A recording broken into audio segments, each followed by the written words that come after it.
تبارك الذي بيده الملك وهو على كل شيء قدير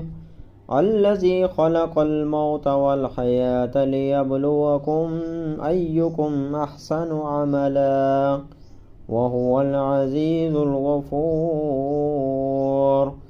الذي خلق 7 سماوات طباقا ما ترى في خلق الرحمن من تفاوت